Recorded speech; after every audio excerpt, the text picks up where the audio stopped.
the Honorable Musalia Mudavadi, Prime Cabinet Secretary, Ministry of Foreign and Diaspora Affairs, and the Acting Cabinet Secretary, Ministry of Interior, National Administration, His Excellency, Honorable Musalia Mudavadi. Welcome.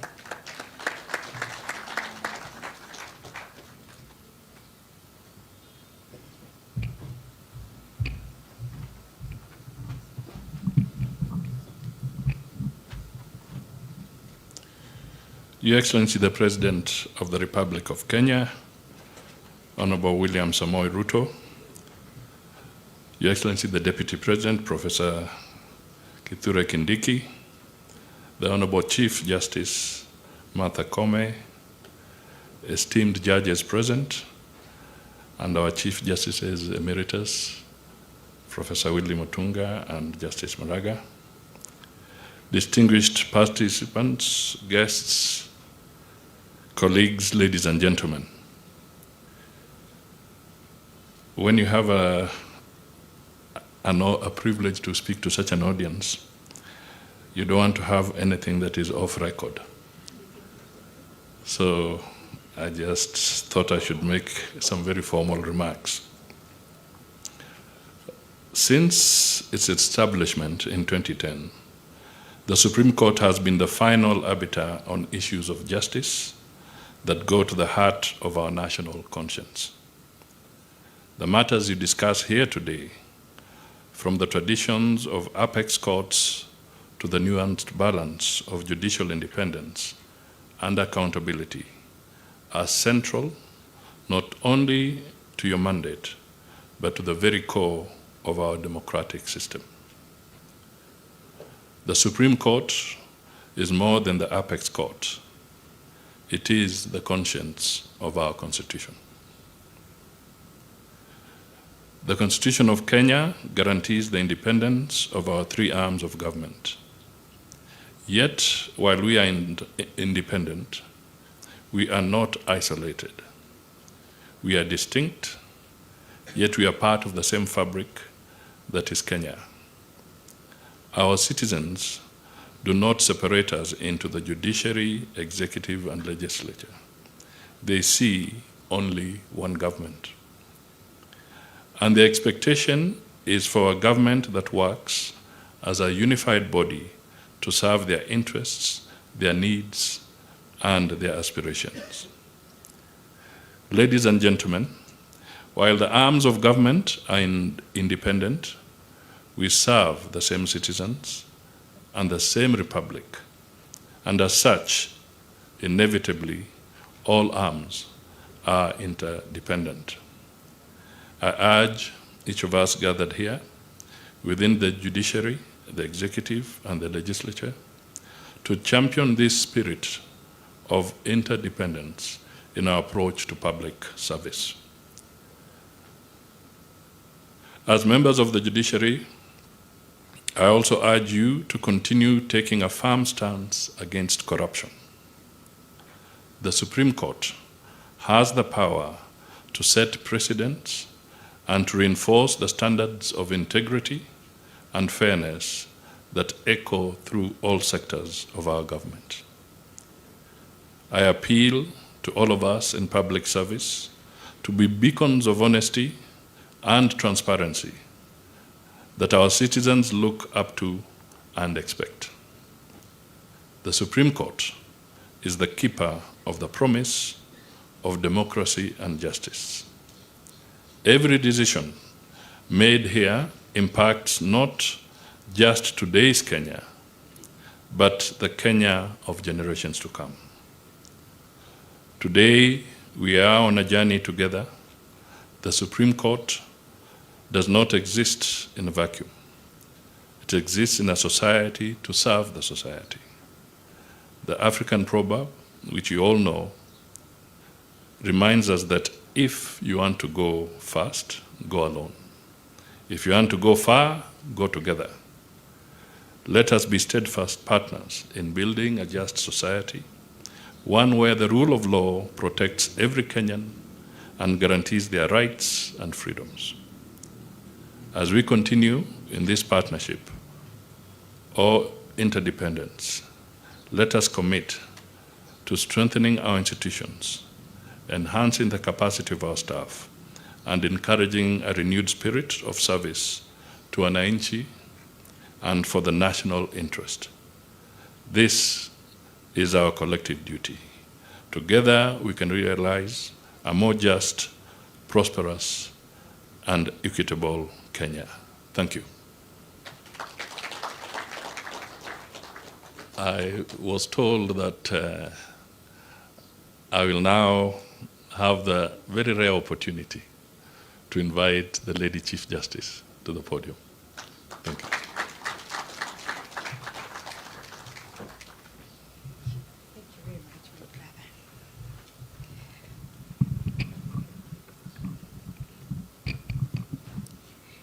Your Excellency, Dr. William Ruto, President and Commander-in-Chief of the Kenya Defense Forces, Your Excellency, Professor Kindiki, Deputy President of the Republic of Kenya, Chief Justices Emeritus, and our visiting Chief Justices, Your Excellency, Prime Cabinet Secretary, Honorable Musalia Mudavadi. Allow me also to acknowledge the protocol that has been set and abide by it, and recognize my brother and sister judges from the Supreme Court, from all the courts, and all the visiting justices, and our esteemed members of the Judicial Service Commission, distinguished delegates, ladies and gentlemen, good morning. On behalf of the Supreme Court of Kenya, I am most delighted to welcome you all to this conference as we commemorate 12 years since the establishment of the Supreme Court of Kenya. Allow me to particularly single out for special mention and recognition my brother and sister Chief Justices and judges from other jurisdictions who have traveled from across the continent and the world to join us for this conference. Let us appreciate our esteemed guests. The theme of the conference, reflecting and introspecting on the Supreme Court of Kenya's jurisprudence, 12 years of defending the Constitution, captures the dual purpose of our conference, which is to celebrate the milestones we have achieved while critically examining the journey we continue to chart as Kenya's apex court and the ongoing commitment to uphold justice, to uphold constitutionalism, and to uphold the rule of law. At the heart of this conference is the idea that institutions matter. Institutions are the anchors of our democratic aspirations. The establishment of the Supreme Court as the ultimate interpreter and guardian of the Constitution embodies the expectation that the Supreme Court provides stability, certainty, and predictability in resolving the inevitable conflicts that arise within our society.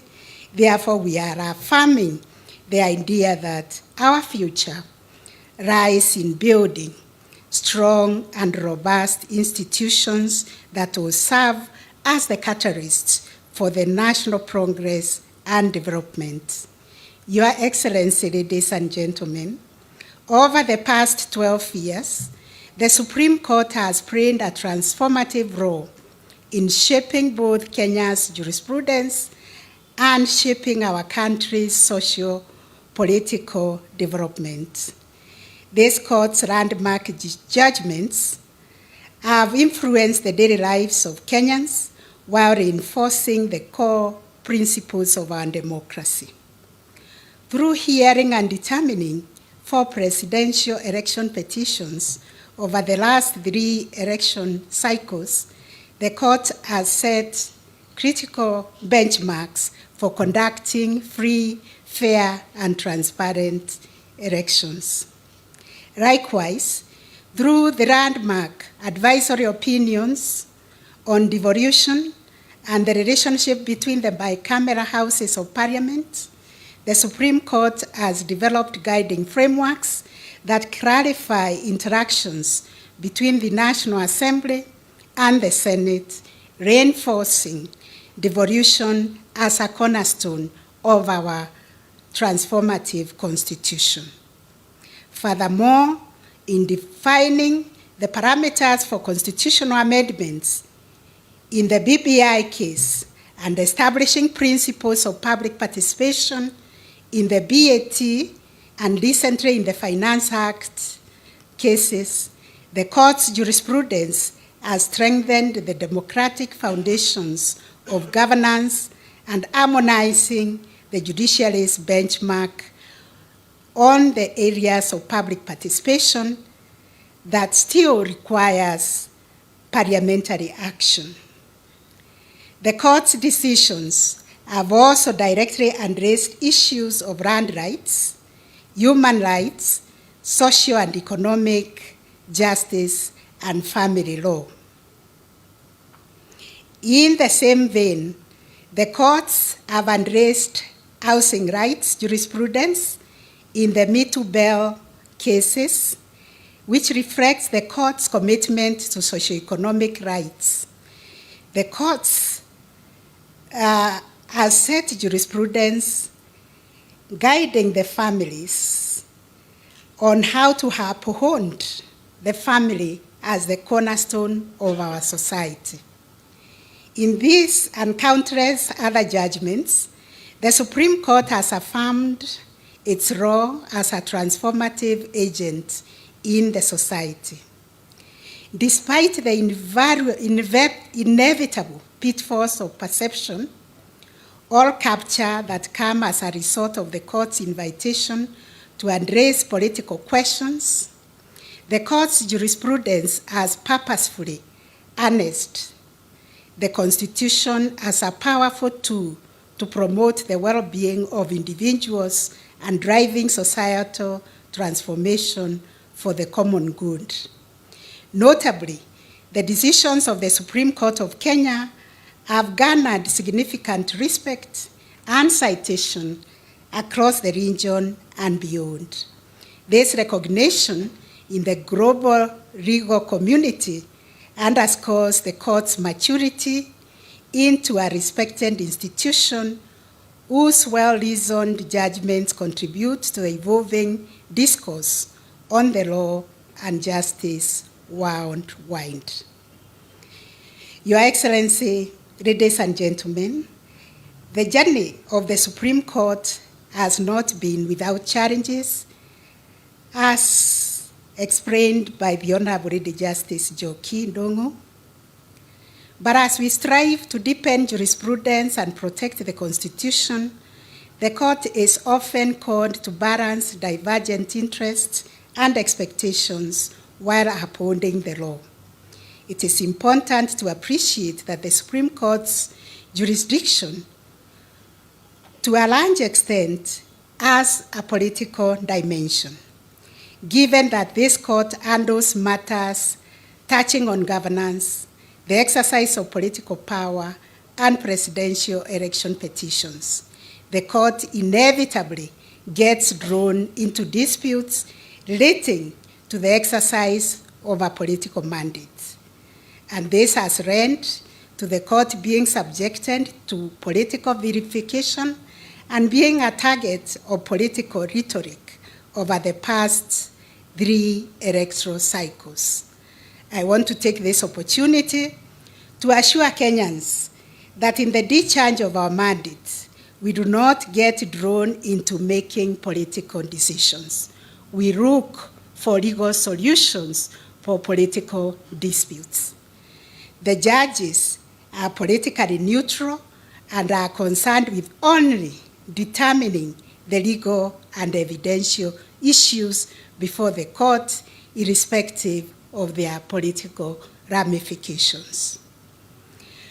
Going back to the history that informed the jurisdiction vested in the Supreme Court, particularly the exclusive jurisdiction to hear and determine presidential election disputes, there is need to sustain public confidence and trust in the Supreme Court.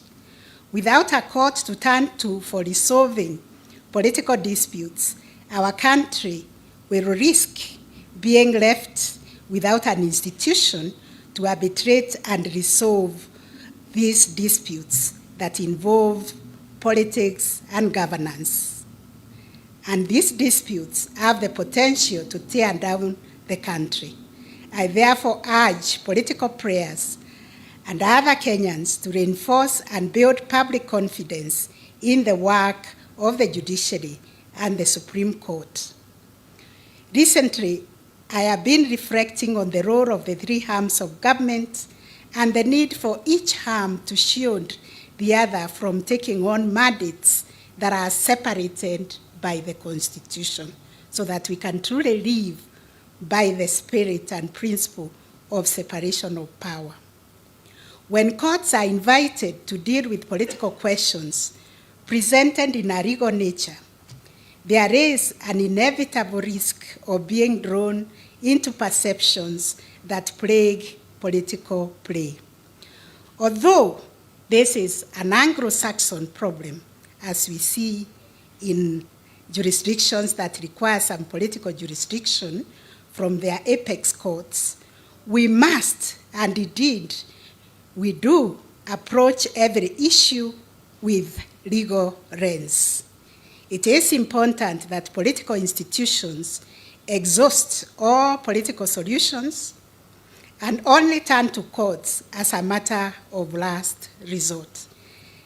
And when I look back at what happened to us in 2007, when we were visited by post-election violence, when I look at what happened in 2017, and also 2022, the maandamano, and the creation of the nusu mukate or half-loaf bread government, the handshake government, and now the broad-based government, I always wondered, had we sat down under our provisions of Article 159 to reason together and resolve the dispute before we went into fighting each other, we would have been very far as a country. So let us embrace the provisions of 159 and do NDR, or what we are calling court annexed mediation or alternative justice system, to resolve the disputes that visit us, especially politically. We have resolved those 3 cycles of disputes as the Supreme Court, but the answer given by the Supreme Court is not what carried the day. What happened at the table through negotiations in those arrangements, including the creation of the broad-based government after the dispute in 2022 elections, is testament that political solutions to political problems is possible. Although courts remain ready to delve into complex legal issues arising out of political processes, we must require all institutions to exhaust constitutional alternative dispute resolution avenues to strengthen the cohesion in our society. In today's rapidly evolving world, new dynamics continue to reshape the legal, political, and social landscapes in which we operate. Challenges such as deepening social inequality, the urgent realities of climate change, political competition, which introduce complex issues that demand careful navigation and thoughtful judicial responses. The advent of emerging technologies also bring both opportunities and risk, particularly in the realm of information, misinformation, and disinformation, especially as they proliferate through social media and have the potential to influence public opinion, disrupt democratic processes, and even affect judicial independence. For the Supreme Court to continue fulfilling our mandate effectively, close interinstitutional and collaboration and support are vital. Upholding the rule of law and protecting constitutional rights is a collective responsibility that calls for cooperation and respect among the judiciary, the legislature, and the executive, and other state agencies. I therefore call on collaborative relationship that will strengthen our resilience of our legal system and allow the Supreme Court and the wider judiciary to serve as a true pillar of justice. As an institution of this stature, we rely on the support we receive from the members of the public. Through their confidence, we are also able to serve the Kenyans while aware that the mandate we exercise comes from them. Through this conference, we are also honoring the work of distinguished men and women, justices past and present, who have contributed to building the jurisprudence of this court. Each justice, as Justice Joki has enumerated, has shown that the tremendous responsibility of safeguarding the Constitution and ensuring that justice is served without fear, favor, or prejudice.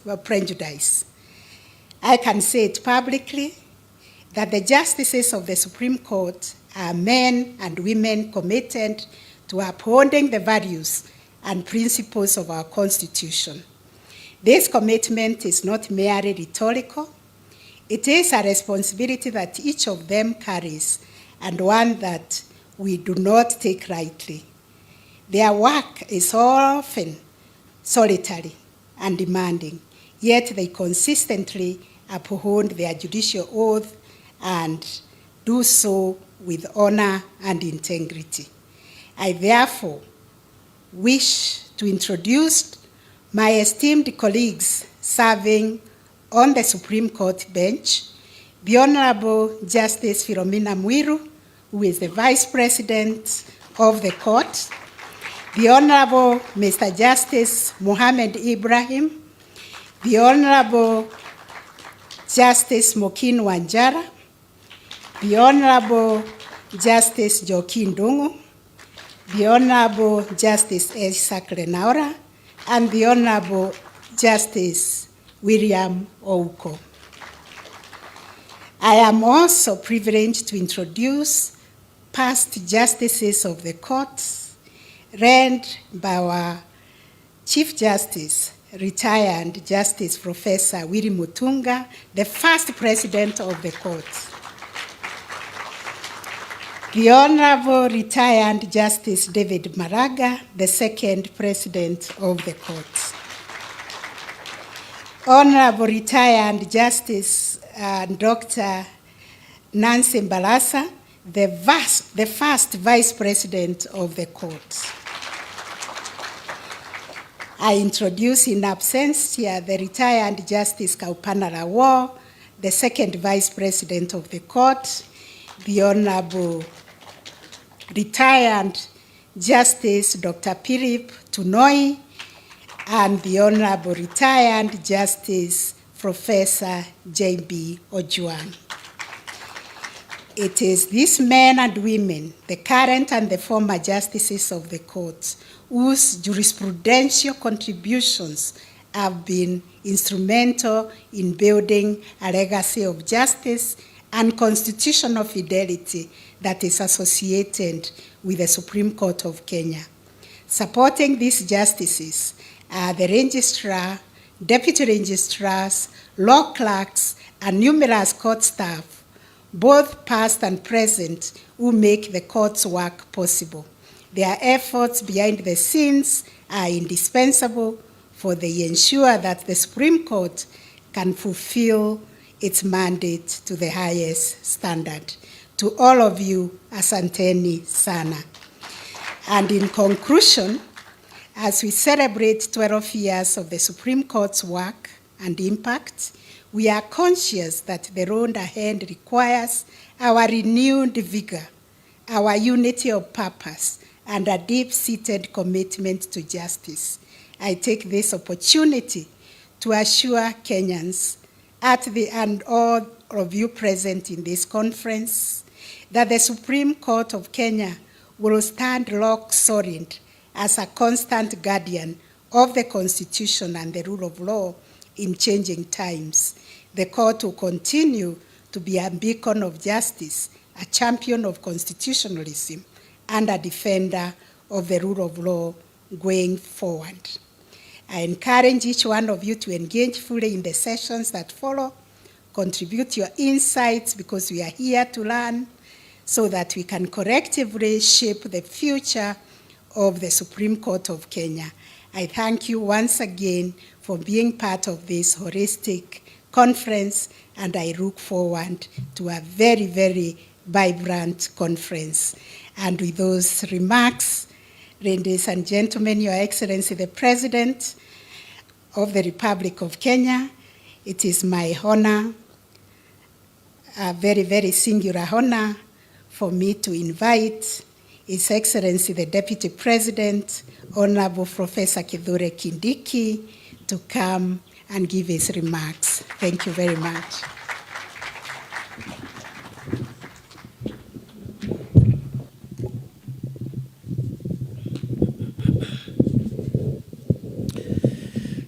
Thank you very much, Your Excellency President William Ruto, my lady, the Chief Justice, Mother Koome.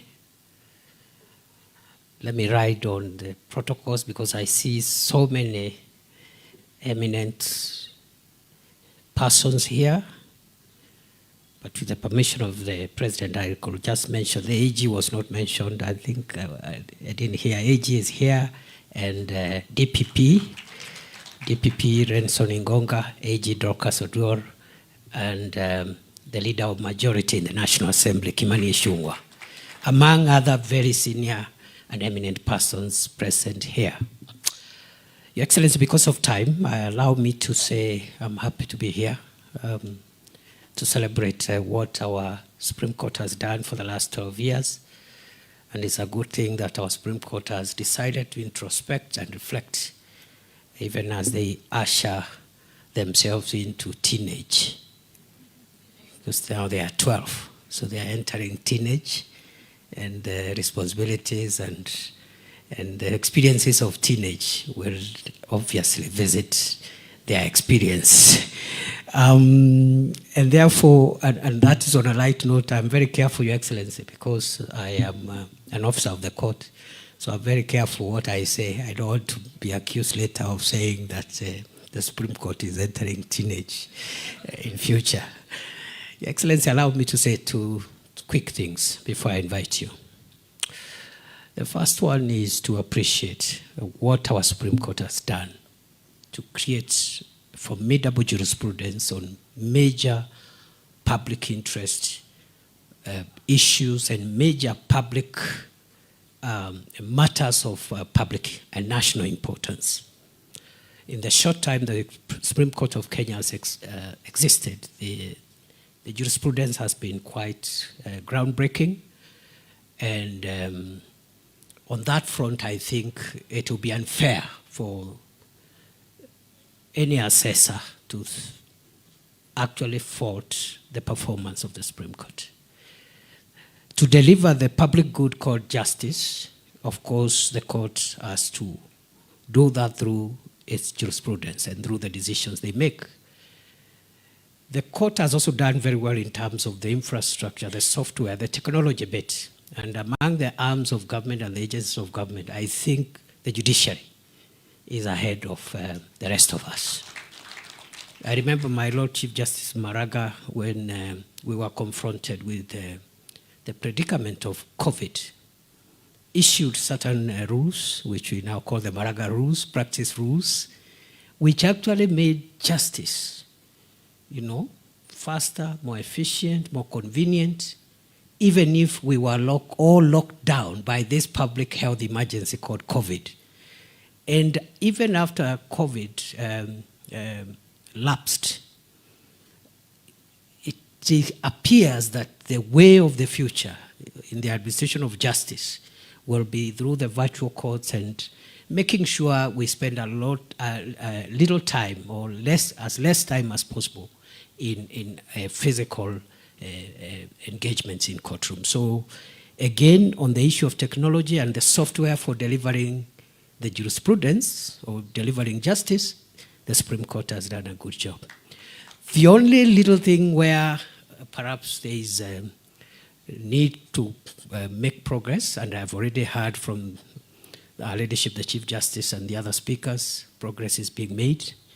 I am also aware, Your Excellency, you shared a high-level discussion around that subject matter, the issue of physical facilities for the court, because that's the area where perhaps the Supreme Court needs to make sure they have a modern physical infrastructure for delivering justice.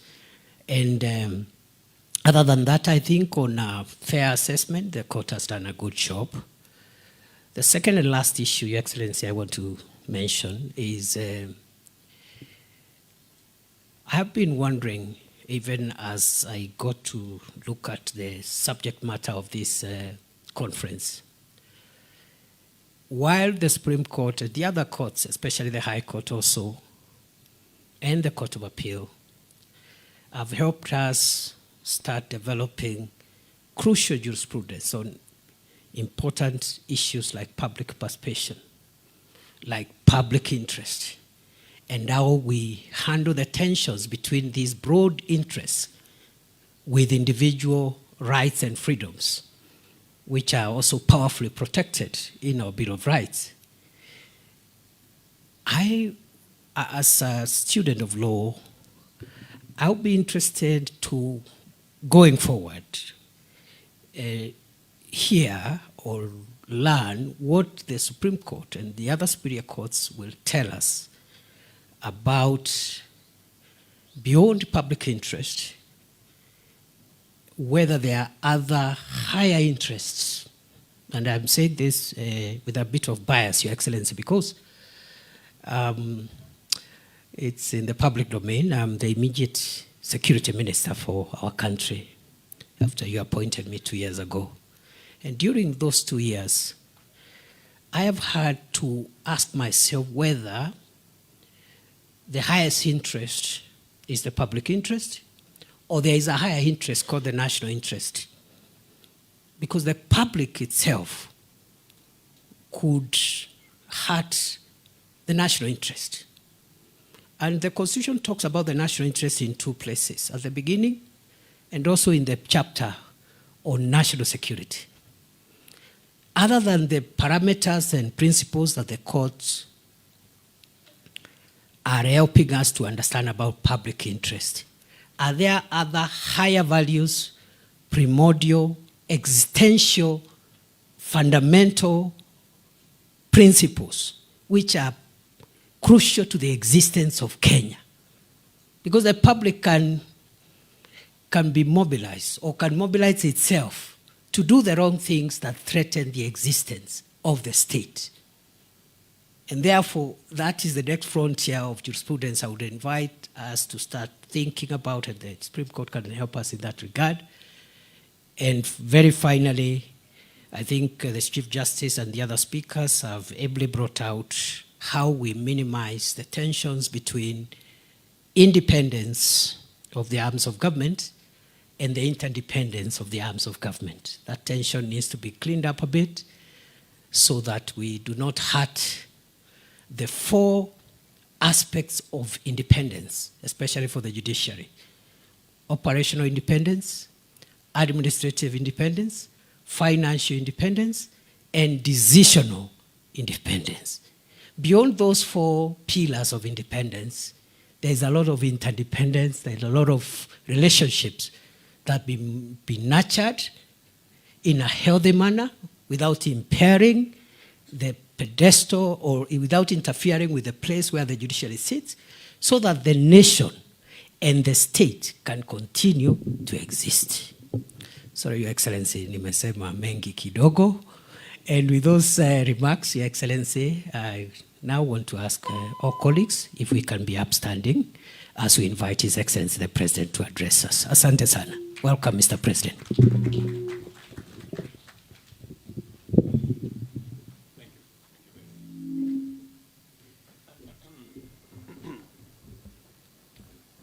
Thank you very much, Mr. Deputy President.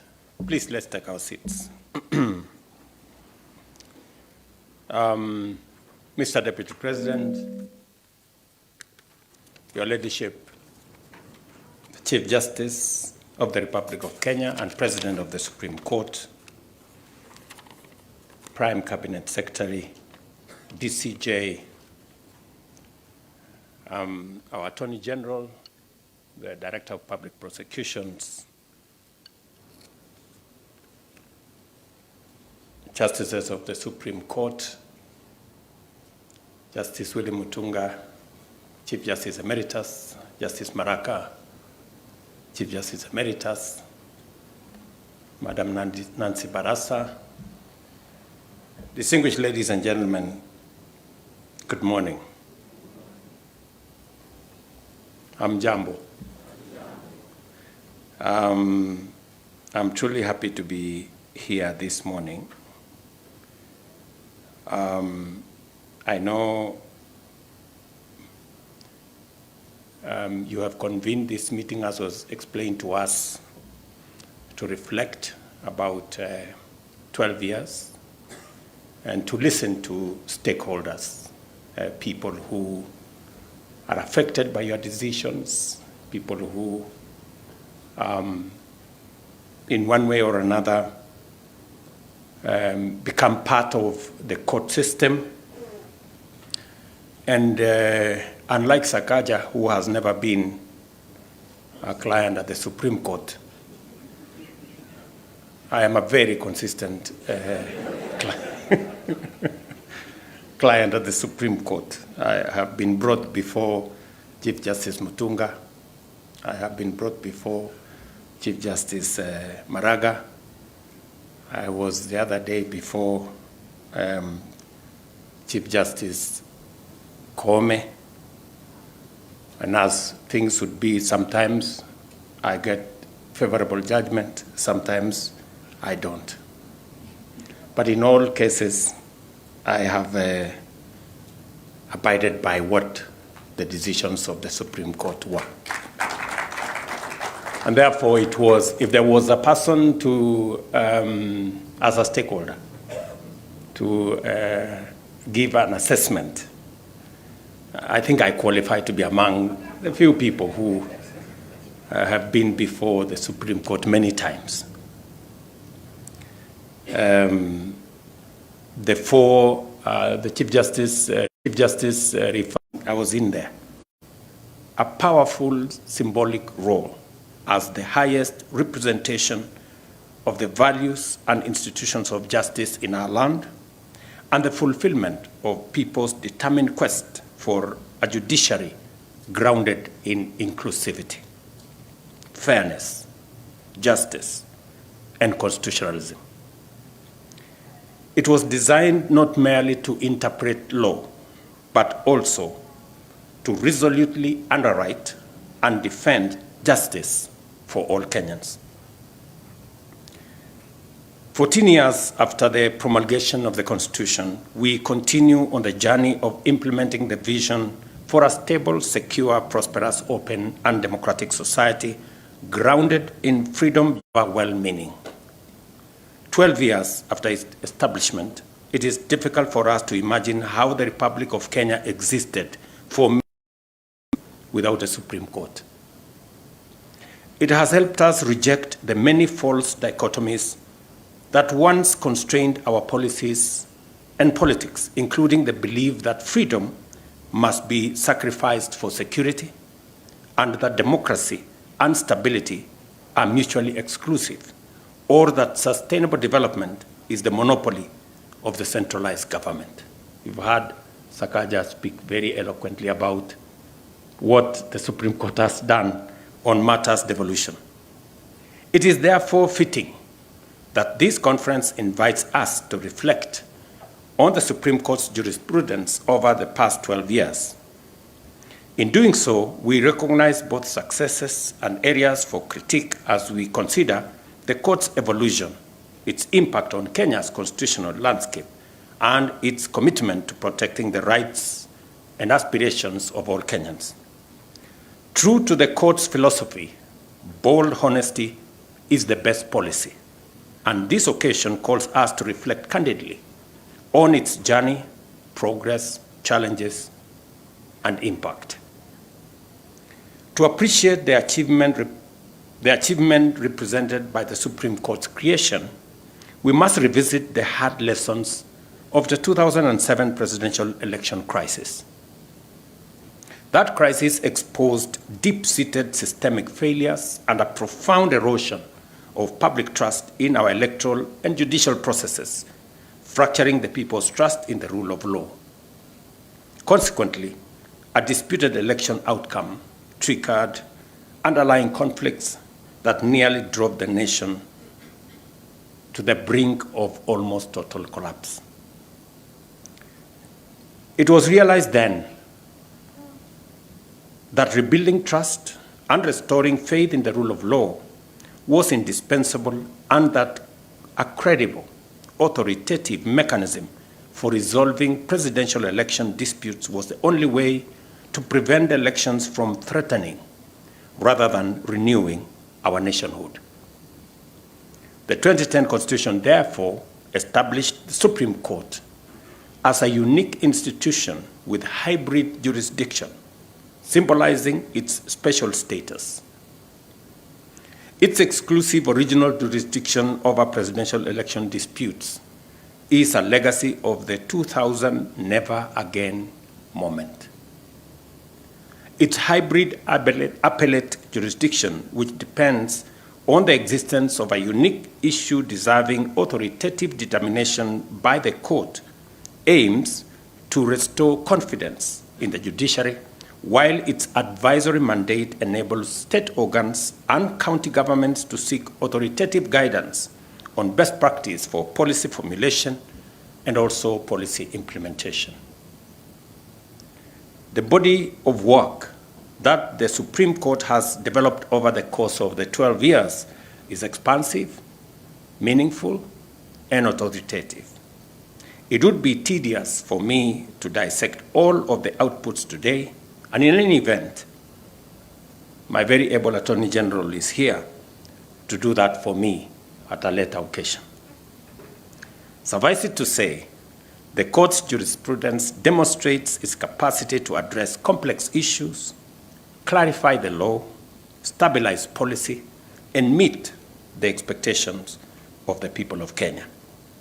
There is no doubt that the Supreme Court has not been short of critics during the past 12 years.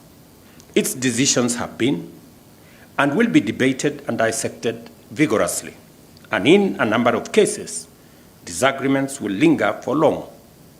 Nevertheless, it would be unduly pessimistic to overlook the court's clear efforts to interpret the Constitution with wisdom, reinforcing pillars of democracy, justice, equality, freedom, good governance, accountability, and the rule of law in a very robust way with immense clarity.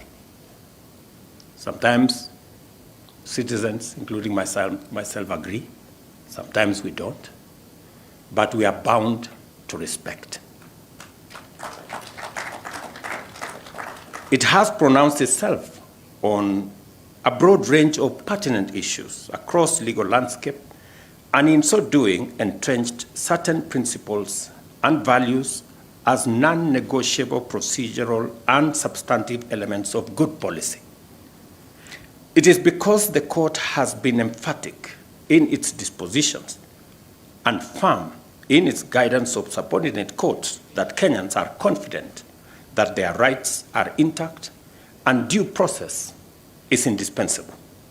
In turn, this confidence has fostered courage, openness, and vigor in our society, values the Constitution envisioned for the Supreme Court and the judiciary in terms of being faithful to what the Constitution expected of the judiciary, we can confidently say you have passed the mark.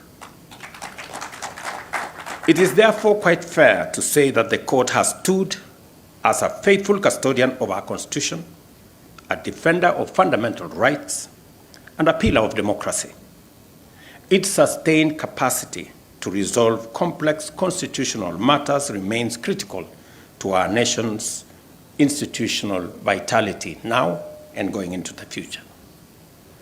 Even as we celebrate the court's achievements, we must recognize that there remains some way to go for us to reach the Constitution's promised land, that the pursuit of justice is unending, and that as long as we are free and a democratic nation, competition and disagreement will require resolution. And therefore, you must always be present, alive, with clarity to resolve. The Supreme Court must continue to evolve, maintain ideological clarity, intellectual rigor, and remain connected to the lived experiences of all Kenyans. A forward-thinking, innovative, and responsive court is essential for addressing the complex challenges of our time. Allow me to just say something in that context, especially on the paragraph I've just elaborated, that we live in a very dynamic world. And it's not always that I find an occasion where I am before the Chief Justice, DCJ, or the justices of the Supreme Court. And as a citizen, to try and, speak to some of the issues that sometimes, engage my mind. And one of the issues that I would want to say is, in this complex and dynamic space, and as was said very ably by the Chief Justice, where you have social media, you have, all manner of pressures, sometimes from anonymous people, anonymous, characters, and let me not abuse them. People, anonymous, people who nobody knows what is their push. What happens, for example, with a government that has been elected on the basis of a manifesto? What is the place of a manifesto? A program that has been voted for by millions of Kenyans alongside a candidate and a party. What weight does the court put whenever there is a challenge on a manifesto? I would want to invite the court to think about it. How do you respond to litigants, individuals, that challenge a policy and a manifesto position canvassed among the citizens of Kenya, voted by the people of Kenya? And how do we use the place of manifesto to remove politics of personalities and instead try to, consolidate the place of politics that is around a program, a policy, an agenda.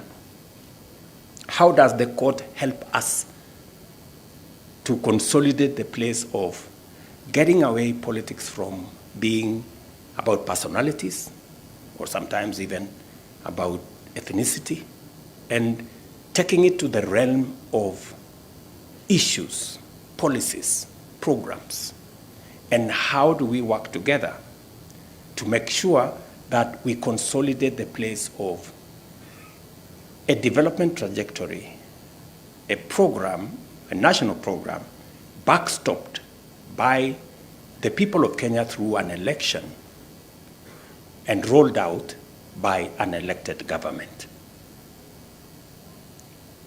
And sometimes, as was said again by my younger brother Sakaja, if you have a program canvassed by a political party, a government, being rolled out, and sometimes it's not populist. Sometimes, as politicians, you have to balance between being popular and doing the right thing. Sometimes they don't go together. And then you sacrifice your political capital to do the right thing. But then the court on the other side decides to be popular and undermine the agenda that you have. And allow me, Madam Chief Justice, to appear before you on this matter. And I hope I am not abusing the court process, on this matter. I'm just trying to, in a very simple way, to put my thoughts across so that, maybe the court can apply its mind to it and help us, chart this course as Kenyans. Because it's me today, it's somebody else tomorrow, it's the next person the next day. And we all must think about this. So that particular matter is sometimes is a matter that informs some of the things that we do. And I am a layman, but we're told that the court also makes decisions. Sometimes they have to factor in public interest. Where does public interest, populism, playing to the gallery, where is that? How do we nuance it so that it is managed properly and we don't drop the ball? So this is just thoughts, and I'm really happy that Madam Chief Justice has said it clearly that we need to consult more, as institutions. What has become clear during the course of constitutional implementation and in the life of the Supreme Court is that, notwithstanding the principle of separation of powers and the need for checks and balances, cooperation between organs of government and among state institutions is necessary, is also desirable, and this is for the promotion of national interest and constitutionalism. And that brings me again to the matter that was canvassed by my deputy here.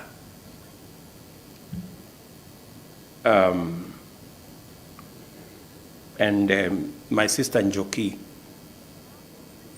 spoke to it and said, we need independence, we need to avoid overreach and interference.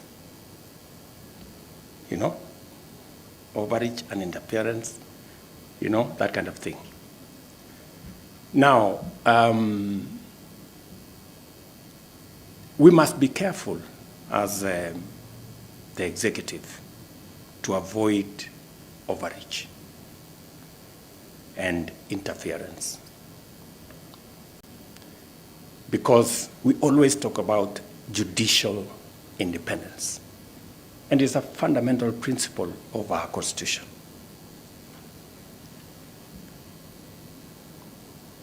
And there is a remedy for executive overreach, because the judiciary will do something about it. But what happens when we have judicial overreach and judicial interference? Who will help us to resolve it? You know, I know this, and I'm not. I hope I'm not making difficult things here. I'm just asking myself as a layman, and maybe I now have a good deputy, a professor. Maybe he'll help educate me when we have some time. But again, I would really want to ask ourselves, and so that as we restrain ourselves as the executive, not to interfere, not to overreach on matters that are in the purview of the judiciary or other arms of government for that matter. I think there is an equally very high responsibility on the part of the judiciary to restrain itself, and I think the Chief Justice here said so, to restrain itself on matters that are in the purview of other arms of government, so that we can have the committee of working together and the interdependence while respecting our independence or the independence of other arms of government.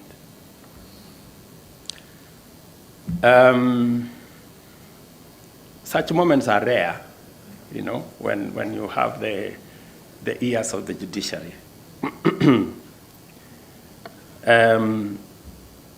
I think I have said the three things that I really wanted, just as a citizen, to, you know, juggle the minds of our judicial leaders and judicial officers,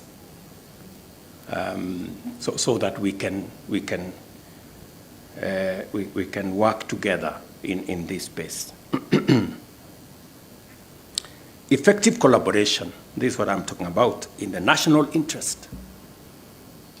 And you heard my deputy say, you know, there is public interest, which sometimes is about maybe what the social media has said. What the social media has said, is it public interest? What is it? You know, we need to, there must be a balance. And then there is national interest. These are propositions that we need to think about so that we can carry it along in our jurisprudence and also in our life as a nation. No single institution or organ is entire of itself or viable in isolation. I'm encouraged by the increased confidence with which various arms of government are exploring areas of partnership and collaboration. And by so doing, we are breaking long-standing barriers to unlock the power of institutional synergy. There's a lot that we can achieve through institutional synergy, finding ways that we can make all the institutions work. And I agree with the Chief Justice that we must build strong institutions that can withstand even weaknesses of individuals. That sometimes, because we are human, sometimes individuals may be weak, but if you have strong institutions, they can even carry weak people across or stop tyrants also. Strong institutions can stop rogue people from also taking advantage of the system. And as we have consistently and repeatedly demonstrated, such partnerships are beneficial when pursued transparently and in public interest. Through this approach, the executive has found opportunity to engage the legislature and judiciary over the national budget, and also to support the expansion of judiciary's infrastructure, among other consultative endeavors. And today morning we had a conversation with the Chief Justice and the leadership of the judiciary on some of the aspects of modernization of our judiciary. And I must say, with a lot of clarity, that the judiciary has been phenomenal in its application of technology to deliver on its mandate. They have done a very commendable job. That e-filing and making sure that even decisions can be made online has really enhanced the efficiency of the judiciary. And the rest of government need to come along. I hope that the judiciary will assist the other arms of government in appropriating and using technology to deliver on their respective mandates. I know, for example, that KRA is working on how to deploy technology to eliminate, contacts and corruption in judiciary, in the collection of taxes. And I really want to implore the judiciary to assist the other arms of government in using technology so that they become as efficient in collecting taxes as you have become efficient in executing your mandate. We remain committed to partner with the judicial and legal fraternity in building a more accessible, empathetic, and efficient judicial ecosystem which delivers justice to all in a timely, fair, effective, and accessible manner. Each branch of government plays an important role in supporting the Supreme Court as it leads the judiciary in delivering justice. We are committed to working alongside the judiciary to continue developing a judicial system that honors the aspirations of Kenyans and upholds our Constitution, reinforcing the foundations of our democracy. We must work in unity and with a singular sense of purpose to ensure that the Supreme Court remains a shining beacon of integrity, a trusted guardian of our rights and freedoms, a champion of the rule of law, and a leading force in producing progressive jurisprudence, not just in our country, not just in our continent, but also globally. Beyond serving as the ultimate arbiter, the Supreme Court is a driver of national development. Its decisions shape our institutional framework, define our socio-economic landscape, and guide our path towards an equitable society where justice underpins our development. And I would implore us as we make decisions, we must keep this society equitable, Kenya equitable. The Constitution demands of us in Article 43 on economic and social rights. How do we bend backwards to carry everybody on matters health, on matters housing, water, and access to public services? How do we make sure that we leave nobody behind? I think as we make those decisions, whether in our judiciary or in our executive or even in the legislature, we must keep an equitable Kenya in our thinking. In guiding our institutions to articulate the national values and principles of government as coherent parameters of sustainable development, the Constitution designates the Supreme Court as the umpire charged with auditing policies to ensure that they promote inclusive growth and economic empowerment. When it supports access to essentials like health, housing, and education, it strengthens the foundation for inclusive policies that uplift communities and break poverty cycles. As recognized and amplified by the Supreme Court itself, the greatness of our nation is based on fidelity to the Constitution and the rule of law. Our commitment to constitutionalism and the rule of law is the bedrock of Kenya's quest for prosperity.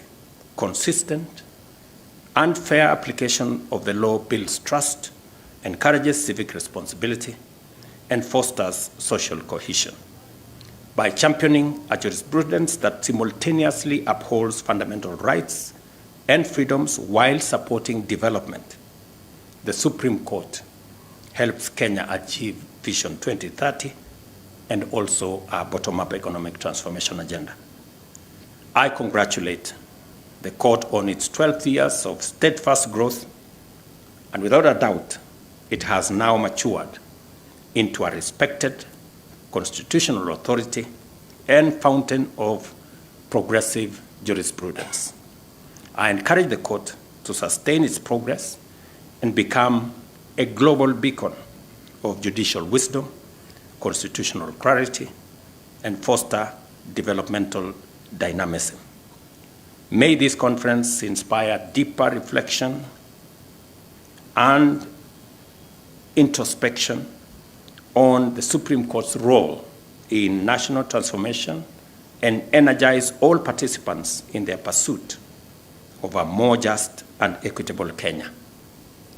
And let me commit, as I did to the leadership of the judiciary, that the executive, we will play our role, we will support the judiciary within the constraints that we have in our finances. We will go out of our way to support the requests that have been made by the judiciary on matters to do with enabling our judicial officers to be to work in a much more enabled environment, and to also provide the physical facilities necessary. And I'm very happy that the governor of Nairobi has agreed that we will work together to make sure that there is a new place for the judiciary and for the Supreme Court. Asanteni sana. God bless you. God bless our great country, Kenya. Thank you very much.